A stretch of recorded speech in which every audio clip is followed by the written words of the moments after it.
di mana keputusan atau rekomendasi DPR itu juga memiliki kekuatan hukum yang harus diikuti oleh siapapun juga.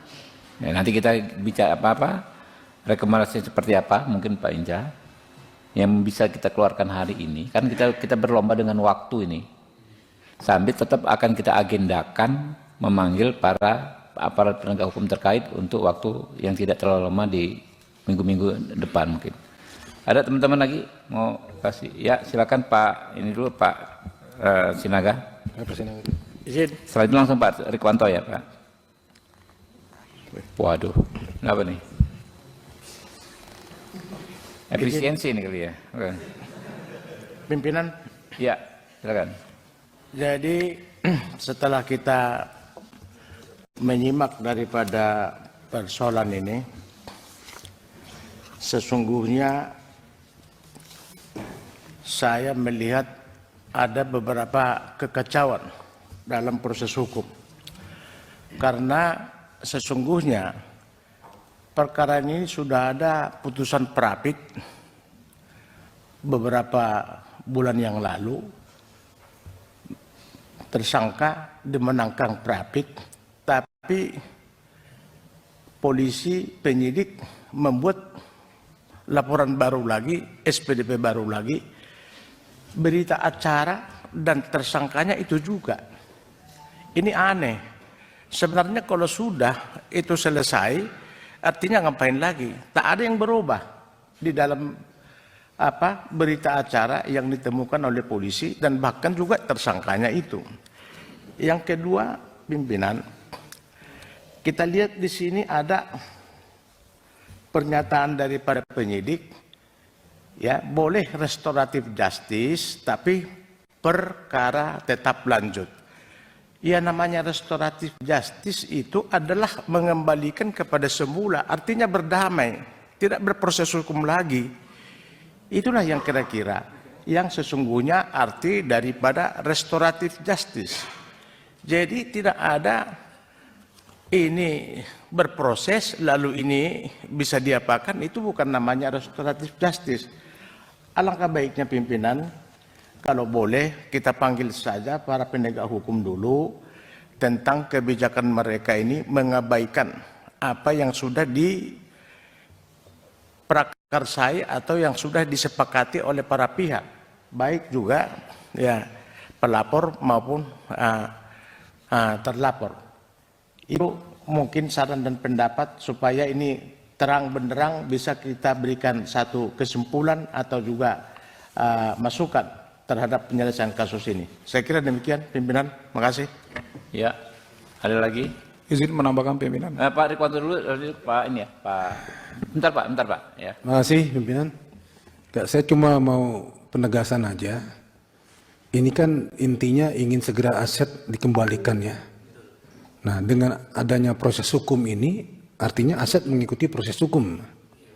Artinya nanti tunggu putusan pengadilan. Dan aset dikuasai pengadilan kan. Baru selanjutnya bagaimana membalikannya, apakah proses lelang ataukah proses yang lainnya, begitu. Ini dirasakan sangat lama. Demikian ya. Nah, kaitan dengan restoratif justice, ini restoratif justice yang seperti apa kita juga nggak tahu. Apakah kaidah-kaidah hukumnya dipenuhi sehingga kok bisa diabaikan ya. Ini juga kita perbaiki. Mungkin saran itu aja Pak Ketua. Jadi perlu diundang lagi penegak hukum yang dimaksud. Terima kasih. Pak, tambahan Anda relevan nggak dengan yang disampaikan? Izin menambah pimpinan dari pihak SMI pimpinan. Ya, mana? Izin menanggapi penegasan sedikit Pak Hinca mengenai 3 orang yang DPO tersebut. Kuasa kami penuh Pak melakukan segala proses yang mana menguntungkan pihak klien kami. Terima kasih Pak. Oke. Pak Nasir Jamil.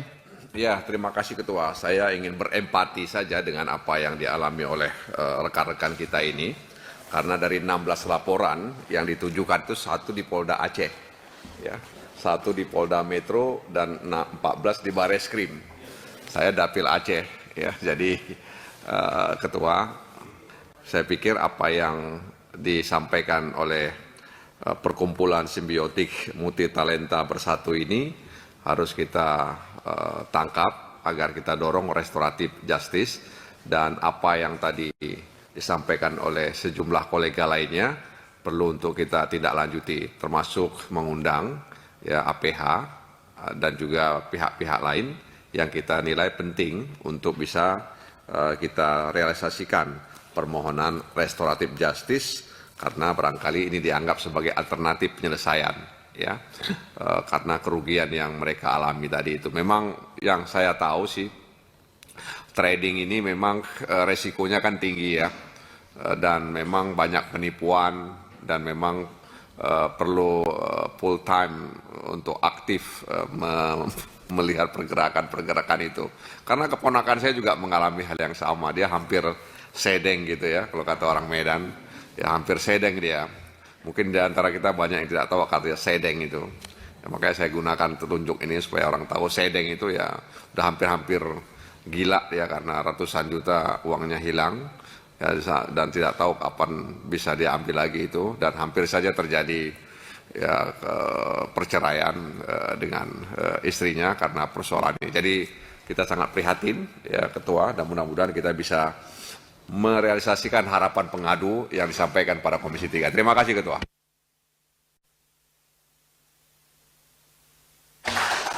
Ya, ini ditangani di Tipit Eksus ya sekarang ya. Di polisinya ya. Kejaksaannya apa? Kajari apa? Jagung. Kejaksaan Agung. Ya. Di Pidum berarti ya? Pidum, betul. Pidum. Ya. Jadi nanti paling kita panggil langsung terkait aja. Jadi biar bisa cepat Pak Dirtipit Eksus dengan yang dari Kejaksaan Agung dari Pidana Umum. Download Tribun X sekarang. Menghadirkan lokal menjadi Indonesia.